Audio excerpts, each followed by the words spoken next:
13, 14, 15. This is the 7th hole at Hawk's Nest. It's a very narrow landing area. We've got a bit more fairway here, but the golf balls kick off down the hill and run into the trees. Today's lesson is all about hitting that fairway finder with the driver, when you absolutely must hit the fairway on those narrow holes.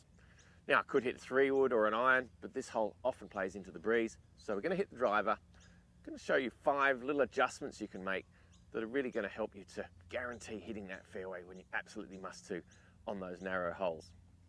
Now we've got a little drill that you can do on the range that's going to help you with your accuracy off the tee too. I'm Glen Haynes. Welcome to Aussie Golf Pros, where we help you make the most of your game.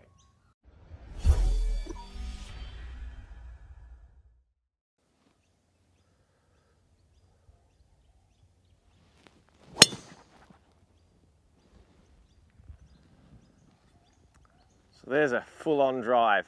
I haven't held back, and that's fine for a wide fairway, and there's no problem if I miss. But when you really need to hit that tight fairway, there's some adjustments that you can make that are really going to make sure that you hit that fairway with the driver. So the first thing you need to do is really focus on your target. Too many golfers focus on the problems and the trouble that's out there, the water, the out of bounds, or the rough and trees.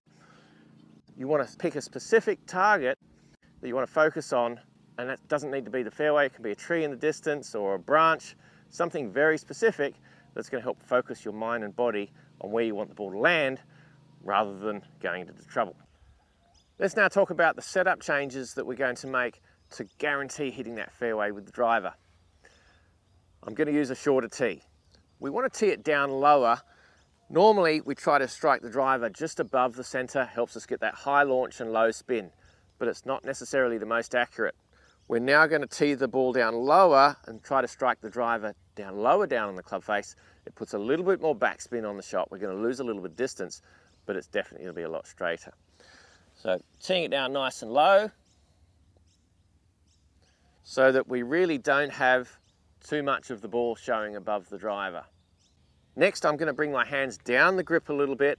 That's going to give me a little bit more control and keep that golf ball nice and low into that breeze. And lastly, in the setup, the stance is going to be a little bit narrower.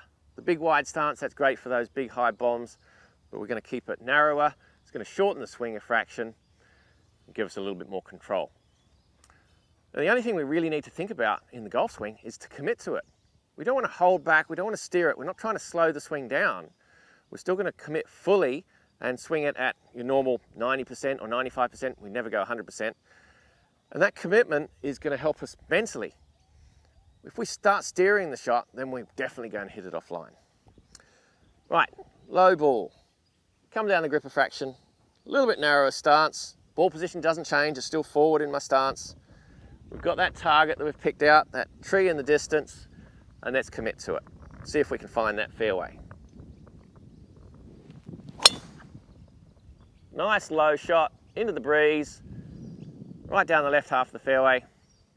Exactly what we're after. Here's a great challenge for you on the driving range that's going to help you sharpen up your tee shots and hit more fairways out in the golf course. Take an alignment stick, pop it down at your target.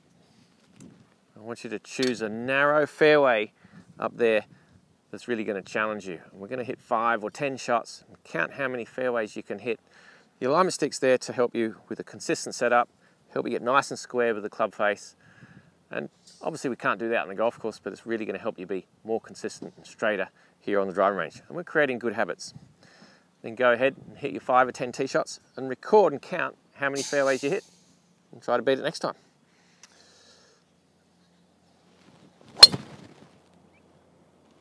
Oh, just outside. See if we can do better next time. So here's my second drive on the fairway. I've got about a short iron to the green, so that's great. My first drive's further down, an extra 15 yards, but it's in the rough. And it really is worth giving up those few paces on those narrow holes where you really do need to hit the fairway with your driver. Here's your free download with all the notes from today's lesson. If you really want to hit those long drives, those bombs, then watch this video next. We look forward to your company next week. Thanks so much for watching. Are you the best golfer you can be?